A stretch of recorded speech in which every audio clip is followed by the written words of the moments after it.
Hello, അസ്സലാമു അലൈക്കും. ഞാൻ ഇന്നിവിടെ ഉണ്ടാക്കാൻ പോണത് കൈപ്പങ്ങയും വല്യുള്ളിയും വെച്ച തോരനാണ് കേട്ടോ. ഇത് 2 കൈപ്പങ്ങയാണ്, അത്ര വലിയ കൈപ്പങ്ങയൊന്നുമല്ല. പിന്നെ ഇത് നമ്മളെ വീട്ടിലുണ്ടായത് തന്നെയാണ് കേട്ടോ. ഒരു വലിയ ഉള്ളി, ഒരു അരമുറി തേങ്ങ, ഒരു 5-6 ചെറിയ ഉള്ളി, ഒരു ലേശം കാന്താരി മുളകുമാണ് കേട്ടോ. നമുക്ക് ഉണ്ടാക്കി കൊണ്ടുവരാം. നമുക്ക് ചട്ടിക്ക് രസം വെളിച്ചെണ്ണ ഒഴിച്ച് കൊടുക്കാം കേട്ടോ.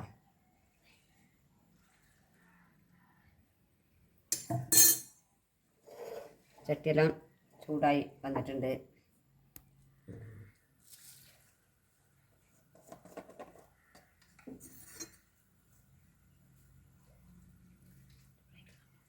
അതിലേക്ക് 1/2 സ്പൂൺ കടുക് ഇട്ട് കൊടുക്കാം കേട്ടോ.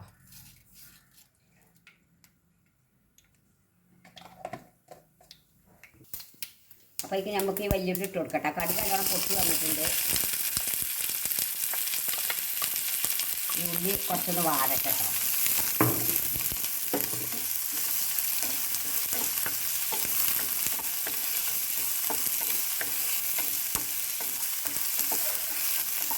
ഉള്ളിയൊക്കെ നല്ലോണം വാടി വന്നിട്ടുണ്ട്. ഇതിലേക്ക് നമുക്ക് കയ്പങ്ങ ഇട്ട് കൊടുക്കാം കേട്ടോ.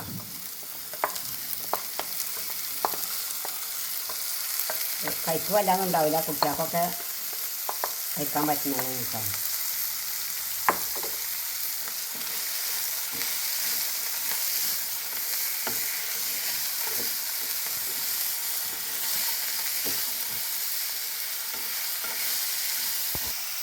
അപ്പോൾ ഇതിലേക്ക് നമ്മൾ കുറച്ച് മഞ്ഞൾപ്പൊടി ഇട്ട് കൊടുക്കാം കേട്ടോ. കുറച്ച് മതി.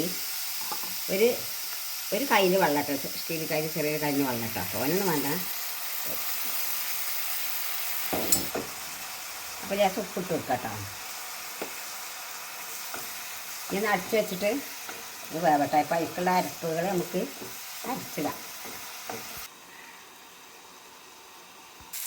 ഉള്ളിയും കാന്താരിയും മുളകും തേങ്ങയും ചതച്ചതാണ് കേട്ടോ. അത് നമുക്ക് ഇതിൽ ഇട്ട് കൊടുക്കട്ടോ. ഈ ഒന്നും ചതച്ചിട്ടാൽ മതി, അരക്കൊന്നും വേണ്ട കേട്ടോ.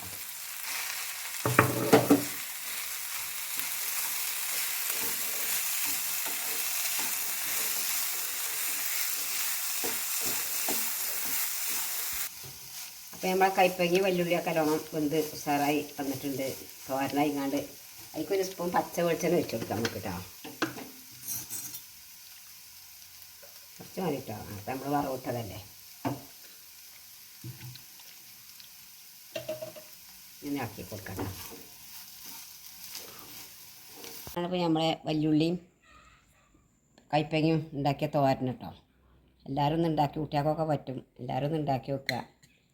ഉണ്ടാക്കി നോക്കിയിട്ട് നമുക്കൊരു സബ്സ്ക്രൈബും ലൈക്കും ഷെയറും തരിക. എല്ലാവരും മരിക്കും നമുക്ക് പറയാനൊന്നും കിട്ടില്ല.